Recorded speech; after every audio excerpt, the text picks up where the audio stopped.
tireoide? Por que que tem uma ligação? Por que que tem uma relação? E por que que a gente tem que saber? Porque tem muita gente cometendo aí alguns pecadinhos, algumas pessoas que têm problemas na tireoide, comendo alguns alimentos e não sabe que aquilo não faz bem. Quem vai explicar tudo isso pra gente mais uma vez é o querido Dr. André Weinert, que é nutrólogo. Seja bem-vindo.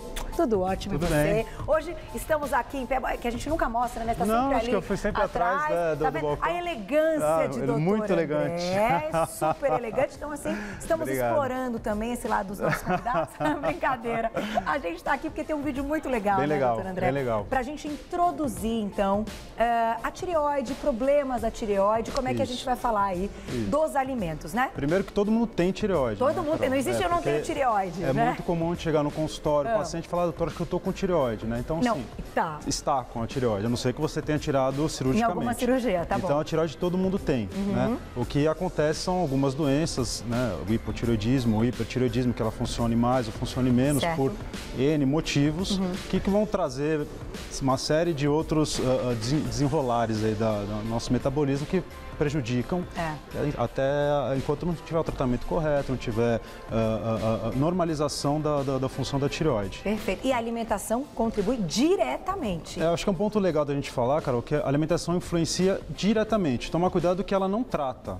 Né? Você tiver um hipotireoidismo ou mesmo um hipertireoidismo, uma coisa mais séria, não é com a alimentação que você vai tratar o problema da tua tireoide. Você pode ajudar muito na prevenção, você pode ajudar muito, inclusive numa parte do tratamento você pode introduzir alguns alimentos, diminuir a ingestão de outros alimentos, mas tem que fazer o tratamento medicamentoso, o tratamento cirúrgico, o que é que seja, de punção que for fazer, com os exames, com tudo direitinho. Então a alimentação ela entra junto ao tratamento numa esfera maior. Perfeito. Não é, então, não é para tratamento. Não é para se tratar só com alimentação. Mas tem que estar. Mas a alimentação tem que estar bem alinhada junto mesmo você não tendo problema da tireoide, vale muito a pena, que é muito mais fácil, muito mais barato, demora... Com certeza. Toma menos tempo, muito mais tranquilo você prevenir, né, a prevenção de doença e promoção de saúde do que você tratar um problema depois que ele já está instalado. Verdade. Vamos colocar o vídeo então, vamos colocar na tela. O doutor André vai explicar aí alguns processos que ocorrem, né, para a gente entender então por que a alimentação é tão importante. Vamos lá. Vamos começar aqui. E aí, doutor? Aqui o que está mostrando, na verdade, a tireoide ela é essa glândula pequenininha, forma de borboleta ou de escudo. Ele está mostrando quando produz muito hormônio da tireoide, que é chamado de hipertireoidismo. Então, a tireoide ela produz hormônio demais. Quando a tireoide produz hormônio de menos, é o hipotireoidismo, que aí vai entrar até o famoso Hashimoto, que a gente vai falar. O Hashimoto, tá. Né? Ou quando tem alguns nódulos, ou tem o bócio, né, que era muito famoso antigamente, tá? Bem rapidamente, no hipertireoidismo tem uma produção maior de hormônios da tireoide, T3 e T4. Isso vai levar a um metabolismo mais acelerado, então a pessoa vai ter um pouco mais de taquicardia, a pessoa vai se sentir mais cansada, inclusive, que é o que vai mostrar o vídeo agora. Por que ela vai se sentir mais cansada? Porque ela já trabalha mais, ela sente mais cansaço, ela sente mais irritada.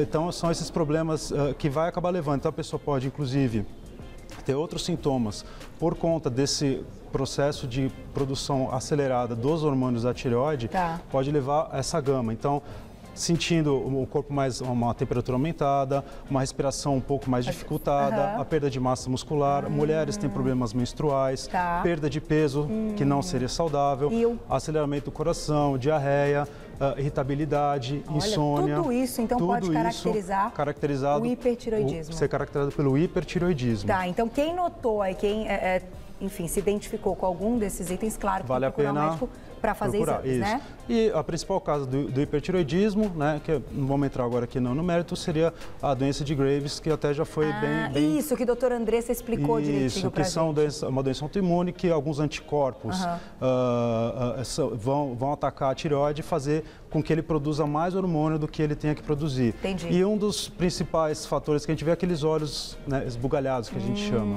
Pessoas com hiper também podem ter os olhos, então, exatamente. Já no hipotireoidismo é quando a gente tem uma produção... Que é o mais comum, né? É o mais comum, é o mais comum, tá? Principalmente a gente vai falar depois, mais comum em mulher.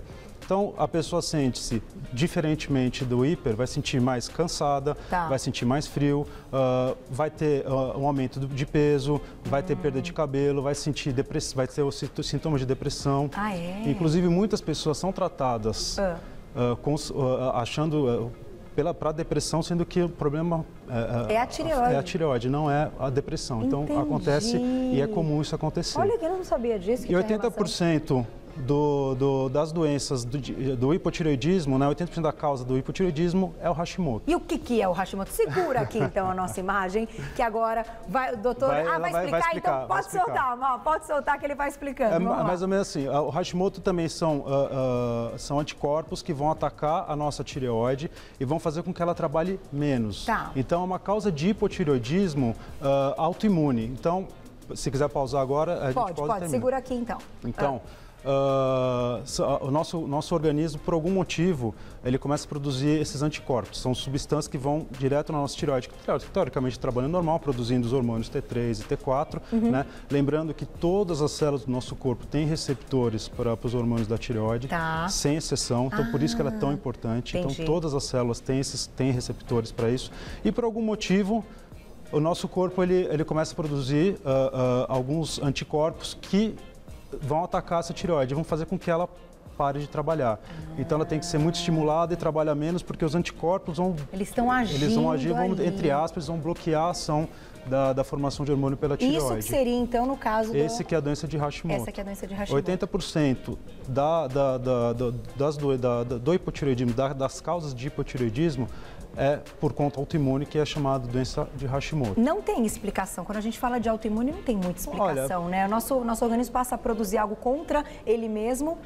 Pode ter fatores genéticos?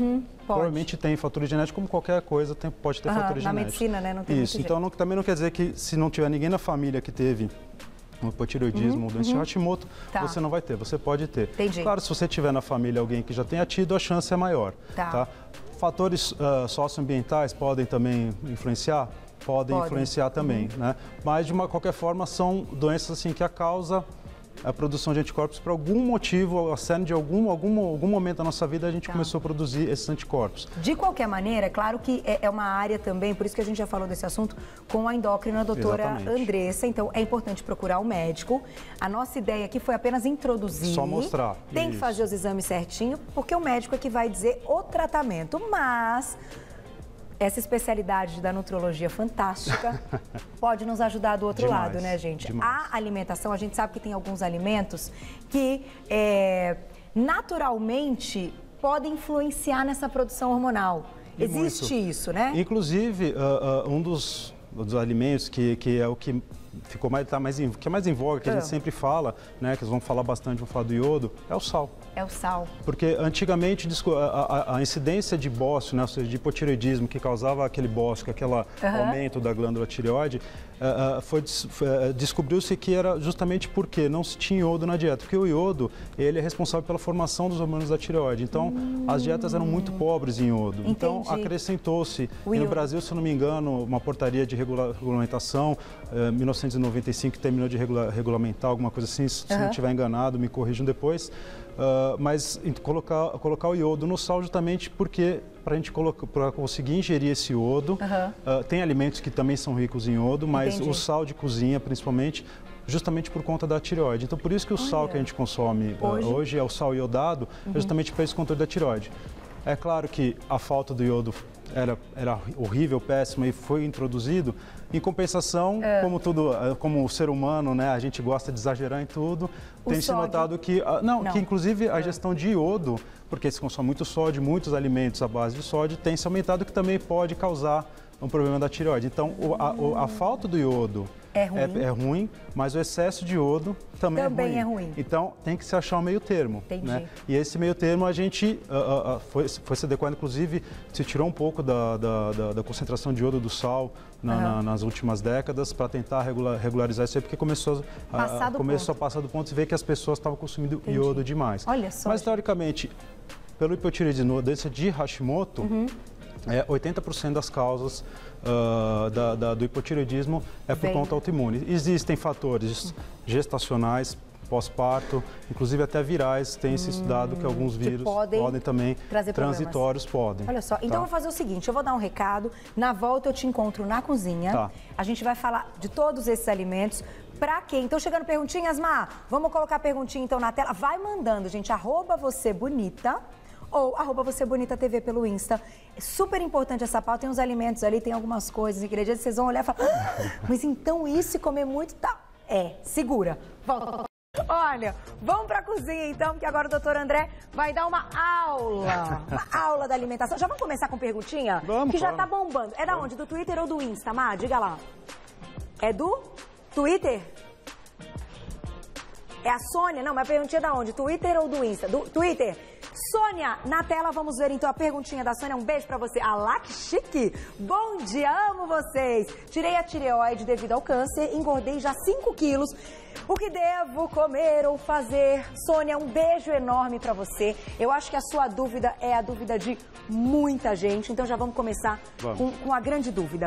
Quem tem que fazer a cirurgia e retirar a tireoide vai tomar o hormônio pro resto da vida? Sim. Certo? Para manter aí o funcionamento, como se tivesse a tireoide. Mas como é que a alimentação pode influenciar? Então, a primeira coisa foi o que você falou, e que a gente falou no começo da pauta. A alimentação não é o tratamento. Perfeito. Tá? Então, a primeira coisa, principalmente para a Sônia, para quem já tirou a tireoide, que muitas vezes tirou inteiro, tirou uma parte da tireoide, mas independente disso, tomar os hormônios, tomar a medicação corretamente. Tá. E na alimentação, independentemente se você tirou a tireoide ou se você tem a tireoide, toma sua levotiroxina, que é o hormônio, né? Que é o hormônio, ou mesmo se você tem um hipertireoidismo e toma as medicações para estimular, independentemente disso, a alimentação, como todas as pautas que a gente fala, não tem nada aquilo que você tire, execre da sua vida para sempre. Entendi. E também o exagero de qualquer coisa vai te fazer mal. Então, exatamente. É o equilíbrio. Equilibrar. Porque ela comentou que engordou 5 quilos. Então agora ela tem que fazer uma dieta como se tivesse tudo normal. Porque ela já está medicada com um hormônio que está agindo como se fosse a sua tireoide. Então o ideal é fazer uma dieta equilibrada mesmo para diminuir um pouquinho as calorias. A medicação está funcionando como a tireoide dela. Entendi. Então, teoricamente, se ela está tomando a medicação corretamente, a dosagem está equilibrada, está na dose certa, os exames estão normais, então não tem muito o que você queira exagerar demais ou tirar da sua alimentação. Perfeito, tá? perfeito. Então, fazer a alimentação. O que eu acho legal da gente falar? Eu acho que primeiro que a gente falou do iodo. Tá. Né? Porque que tá aqui o salzinho, então. O sal, exagerar no sal também, o sódio não é legal. Se bem que ela já toma a medicação, mas vamos falar do modo geral, o sal de cozinha que tem bastante. Tem alguma iodo. coisa separada, tipo hipo e hiper? Ou não? Aqui na mesa tem tudo? Não, a gente deu uma misturadona geral. Tá? Então, assim, muito sal, ruim. Pouco sal também. Se bem que a gente encontra iodo em outros alimentos, tá? Então, por exemplo, no agrião a gente encontra iodo. Entendi. No peixe. Nos peixes marinhos a gente encontra iodo, nos frutos do mar. Então, no camarão, na lagosta, na lula, nesses alimentos, fontes vindas do mar, a gente tem uma concentração grande de iodo. Então, quem tem ou hipo ou hiper tem que consumir um pouco de iodo. Você tem que equilibrar de qualquer forma. Não pode tirar o iodo, nem consegue tirar o iodo da nossa dieta, né? E quando a gente compra aquele sal não iodado, que já existe, aí a pessoa tem que compor o iodo de outras formas. Exatamente. Aí vai muito de caso a caso. A não ser que você tenha algum comprometimento da tua tireoide, você tem alguma outra coisa que o médico fala, olha, vamos diminuir o iodo, vamos fazer uma dieta restritiva em iodo, porque você já consome excesso, você está fazendo um tratamento com iodo radioativo, por exemplo. Né? Tem pessoas que têm tratamentos com iodo radioativo. Então, são fases que a pessoa pode comprar. Agora, de uma maneira geral, né, para quem está assistindo, então, de uma forma geral, não compre sal não iodado, porque a função do iodo não tem nada a ver com o sódio, com a pressão, é justamente para regular o funcionamento da tireoide, para regular a formação dos hormônios da tireoide. Esse não iodado, então, é para um público específico que o médico solicitou e orientou a retirar por algum motivo. Provavelmente que está passando pela iodoterapia, como pode ser, ou qualquer outro motivo que o médico vai falar, não, vamos diminuir o iodo, vai colocar tudo num plano alimentar muito mais equilibrado, e aí vai colocar o sal, tirar o sal iodado, quer que seja, mas comprar por comprar não é uma recomendação, não. Agora, a famosa amiga, a soja. A soja. É polêmico, hein? Falar de soja é polêmico. A soja, o pessoal... também é aquela coisa, não quer dizer que se você tem algum problema da tireoide, a soja, ela não só por conta da tireoide, mas por N motivos, ela entra num centro de uma polêmica, né? De alergia, de causar alergia, agora por problemas desses fitoestrógenos que tem a tireoide, que o pessoal, os trabalhos têm mostrado que ela diminui, ela aumenta a resistência periférica da ação desses hormônios, ela diminui um pouco a liberação desses hormônios da tireoide, ela libera algumas substâncias que são, entre aspas, vão atacar também essa tireoide. Então, ela fica no centro da polêmica. Então, muitas vezes as pessoas perguntam, quer dizer que eu não posso consumir a soja? Não. Volta a falar. Você pode consumir, porque a soja tem N benefícios, vários benefícios, mas de uma forma geral, quem tem um quadro sério de problema de funcionamento da tireoide, tomar cuidado, né? Equilibrar e dar uma diminuída e sempre procurar um profissional para ver o quanto somente pessoas vegetarianas que acabam consumindo uma quantidade aumentada de fontes de proteicas de soja. Então a soja é meio que um alerta. Consuma com moderação. Vai devagar. Com cuidado. Vai devagar. Tá, mas também não quer dizer que muita gente fala, então não consumo mais a soja. Às vezes eu já tive pacientes que são vegetarianos que têm problemas de tireoide. Uma coisa não tem nada a ver com a outra, também diga-se de passagem, né? Então quer dizer que eu não consumo, vou consumir proteína da onde? Eu não consumo soja, não consumo carne, não consumo nada. Então, não é que não pode. Você pode fazer através de exames periódicos, a gente vai controlando, vai vendo como está a função da tireoide, exames de imagem, não tem nenhum problema, você vai. Mas que os trabalhos têm mostrado que realmente assim, o consumo da soja tem algumas características que elas vão atrapalhar o funcionamento da tireoide e a absorção e o funcionamento do hormônio a níveis celular, níveis periféricos. Então, entendi. É por isso que tem que tomar um pouco de cuidado. Melhor. Tá? Agora, e esse trio aqui?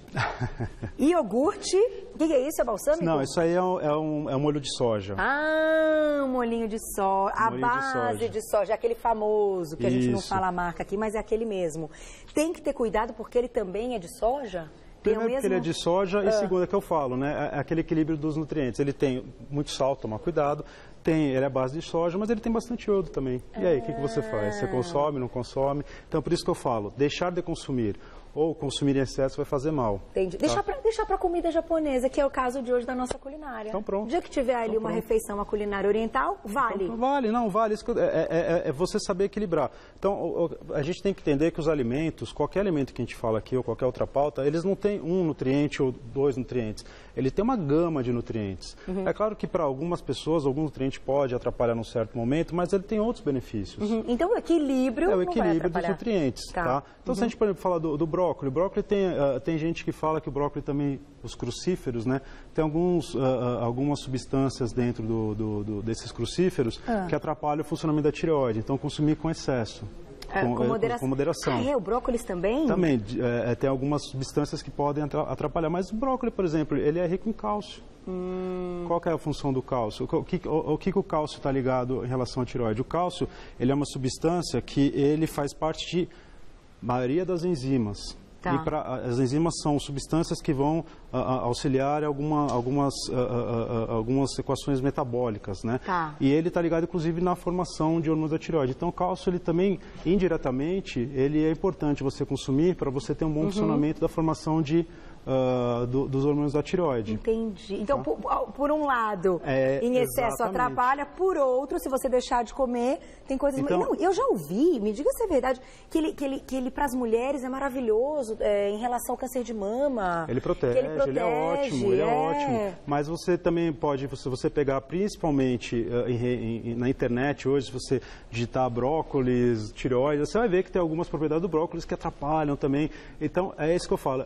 Tudo que a gente está falando, você está vendo, né, Carol? Então, faz bem, protetor de câncer, ele tem o cálcio que também vai agir em um monte de reações químicas do nosso metabolismo, inclusive na formação dos hormônios da tireoide, então ele ajuda, então ele é importante, mas ele também tem essa parte de que ele vai atrapalhar o funcionamento depois de formado. Então, assim, são os alimentos que você deve consumir com moderação, com cuidado, mas não tirar e nem consumir em excesso. Ervilha, cenoura também? A cenoura como o leite, o iogurte, eles têm os carotenoides. São ou a vitamina A ou os carotenoides. Os carotenoides são os pré-formadores de vitamina A. A vitamina A também é importantíssima para a absorção do iodo sem a vitamina A, por mais que a gente consuma iodo, a gente não consegue Então, ela é segurar. importante nesse processo. Entendi. Então, o alimento, às vezes, ele pode não estar ligado diretamente ao problema da nossa tireoide, mas numa cascata de eventos, ele vai chegar, você chega numa equação final, que se você não seguir passo a passo, você não consegue pular 2, 3 passos para chegar onde você quer. Então, se a gente não tiver essa recepção, enfim, se a gente não conseguir segurar o iodo no organismo, não adianta nada consumir o iodo.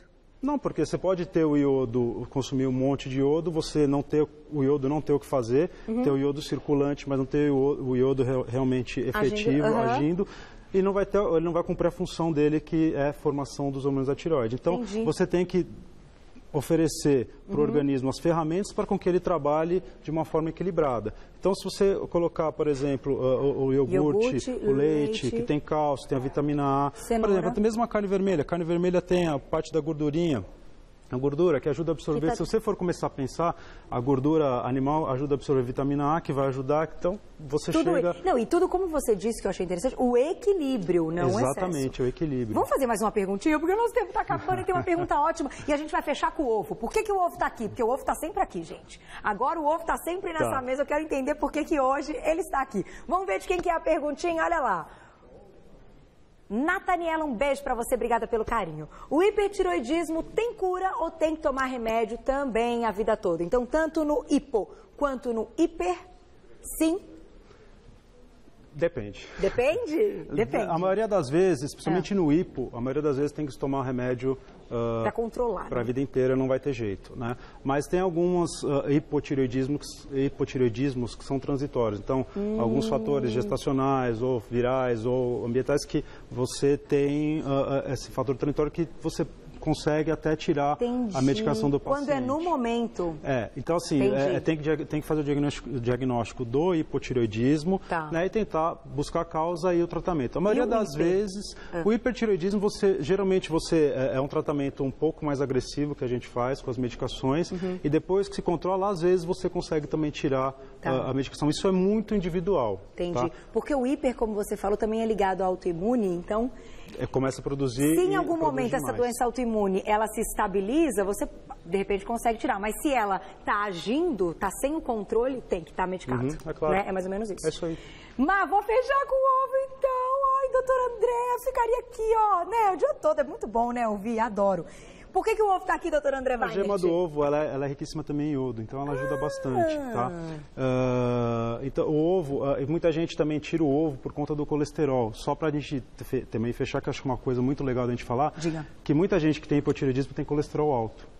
Tem relação? E não liga uma coisa com a outra, tem uma relação direta. Olha que interessante. Então, muitas vezes trata-se a hipercolesterolemia, tirando o ovo, tirando algumas coisas, e a causa, muitas vezes, do colesterol alto, da hipercolesterolemia, é por conta do hipotireoidismo. Entendi. Porque vai ter uma dificuldade, vai ter uma falha na produção de uma enzima que não vai conseguir absorver aquele LDL, que é o colesterol ruim. Então ele vai ficar em excesso e vai aumentar o colesterol. Então o hipotireoidismo também pode levar ao aumento do colesterol. Que interessante. Então são várias coisas. Então o ovo ele entra como alerta, como a carne vermelha também entra como alerta, como o selênio. O ovo também tem algumas propriedades antioxidantes que vão auxiliar na formação dos hormônios da tireoide. Olha, então é importante, tem que ter na dieta. Tem que ter na dieta. Então, está tudo aqui, Carol. Se você pegar ovo, leite, a carne, o peixe, a mesma soja, o brócolis, fruta, então são tudo. Você vê que não é, o que é interessante assim, às vezes não é um alimento que vai ligar diretamente ali a tireoide, mas são uma cascata de eventos que vão chegar, que vão fazer com que você tenha o teu metabolismo funcionando de uma maneira muito mais harmônica. A harmonia do metabolismo faz com que tudo funcione normal, inclusive a tua tireoide, que é importantíssima. Inclusive aquilo que você disse no início com as imagens do vídeo que a gente mostrou, muito legal. A pessoa lá cansada, que não consegue fazer nada e tudo mais. Então, esse equilíbrio é que vai dar o equilíbrio para que você tenha aí disposição no seu dia para trabalhar e seguir aí com a vida, que tem tanta coisa bacana para a gente fazer, né, gente? Exatamente. Olha, só posso te agradecer, achei fantástico. Carol. Então, perceberam, né? Não tem que tirar, tem que ter um equilíbrio, tem que comer com moderação, tem que reconhecer o alimento e falar, bom, já que eu tenho isso, esse aqui eu posso tal dia. E claro, fazer sempre os exames, né, doutora André? É claro, fundamental. Ir no médico, tem que fazer sempre os exames para estar com tudo em ordem 100%. Obrigada mais uma vez. Obrigado a você, Carol. Pauta linda com o querido doutor André Weinert, nutrólogo.